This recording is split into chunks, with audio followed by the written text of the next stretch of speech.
আপোনালোকক অনুৰোধ কৰিছোঁ মোৰ কথাখিনি অলপ ভালকৈ শুনিব। বেছি সময় নষ্ট নকৰোঁ আপোনালোকৰ। মোৰ জীৱনত মই বহুত ডাঙৰ ভুল কাম এটা কৰিলোঁ কি জানে? মই আনৰ তলত কাম কৰি পেলাই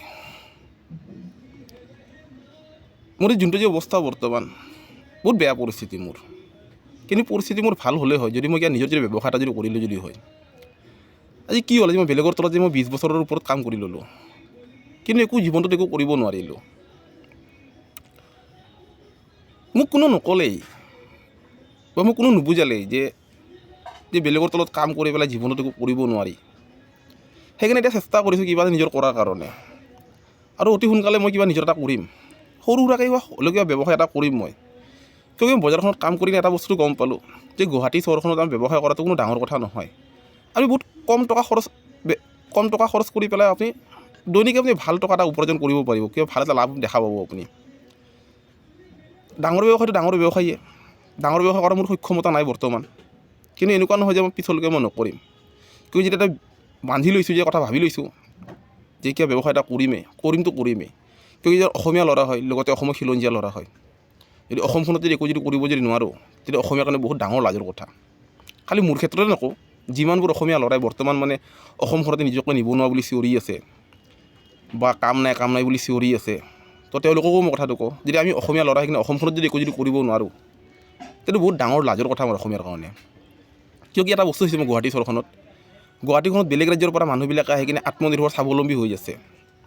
যিকোনো ব্যৱসায় বাণিজ্য কৰি পেলাই ইহঁতে টকা ভাল উপাৰ্জন কৰি আছে, দেখা পাই আছোঁ। মই আগতেও কৈছোঁ যে গুৱাহাটী চহৰখনত মই 20 বছৰ হৈ গ'ল বজাৰত কাম কৰা, গুৱাহাটী বজাৰখনত। তে দেখিলোঁ যে কোনে কেনেকৈ ব্যৱসায় কৰে, কোনে কেনেকৈ কি কৰি আছে। সৰুতকৈ সৰু ব্যৱসায়টো বেলেগেই কৰি আছে, ডাঙৰকৈ ডাঙৰ ব্যৱসায়টো বেলেগেই কৰি আছে। আমাৰ অসমীয়াইনো কি কৰিছে গুৱাহাটী চহৰখনত? একো কৰা নাই। বহুত অল্প সংখ্যক অসমীয়া মানুহে বেপাৰ বাণিজ্য কৰি আছে, আৰু কিছুমান অসমীয়া মানুহেতো যি কাম কৰি আছে ক'লেতো আপোনালোকৰ খঙে উঠিব, সেইটো বাৰু পিছত ক'ম। ইয়াৰ ওপৰত এটা বেলেগকৈ ভিডিঅ' এটা বনাই কিনে ক'ম। কিন্তু কথাটো হ'ল কি, অসমীয়া ল'ৰাই যদি অসমখনত যদি নিবনুৱা হৈ থাকিব লাগে বা যদি বেলেগৰ তলতীয়াকৈ কৰ্মচাৰীৰে কাম কৰিব লাগে, তেওঁ অসমীয়াৰ কাৰণে লাজৰ কথা। তো সেইকাৰণে ভাবি লৈছোঁ এটা কথা, যে সৰুকেই হওক কিবা নিজৰ এটা ব্যৱসায় কৰিম। আৰু মই বেলেগকো ক'ম, বিশেষকৈ আমাৰ অসমীয়া ল'ৰাখিনিক ক'ম, অসমীয়া ল'ৰা ছোৱালীখিনিক ক'ম, সৰুকেই হওক নিজৰ কিবা এটা ব্যৱসায় বাণিজ্য কৰক। লাজ কৰিবলগীয়া একো নাই। কিয় যিখিনি দেখা পালোঁ গুৱাহাটী চহৰখনত, য'ত নেকি আমি অসমীয়া ল'ৰাবিলাকে লাজ কৰোঁ, হেলা কৰোঁ, সেইবিলাকতে টকা উপাৰ্জন কৰি আছে।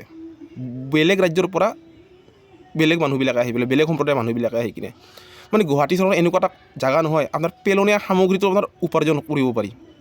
মই বাৰু পিছত ক'ম কেনেকৈ, মই কোনটো বস্তুৰ কথা ক'লোঁ, পেলনীয়া সামগ্ৰীৰ পৰা কেনেকৈ ব্যৱসায় কৰিব পাৰি, ভালকৈ বুজাই পেলাই ক'ম, বহলাই কিনে ক'ম।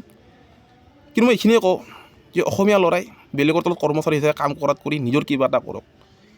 মই আগতেও কৰিব লাগিছিল, কিন্তু মই আগতে কোনো বুজোৱা মানুহ নাছিল।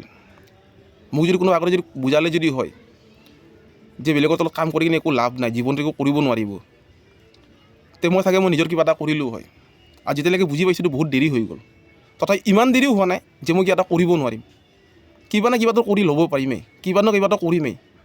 আৰু এটা কথা কৈ লওঁ, দুখীয়া হৈ কিনে জন্ম লৈছোঁ, কিন্তু দুখীয়া হৈ কিনে নমৰোঁ। আৰু মোৰ ক্ষেত্ৰত বুলি নকওঁ, প্ৰত্যেকজন অসমীয়া ল'ৰাই এইটো কথা ভাবি লওক, মানি লওক, যদি দুখীয়া হৈ কিনে যদি জন্ম যদি লৈছেও নহয়, দুখীয়া হৈ কিনে নমৰিব কিন্তু।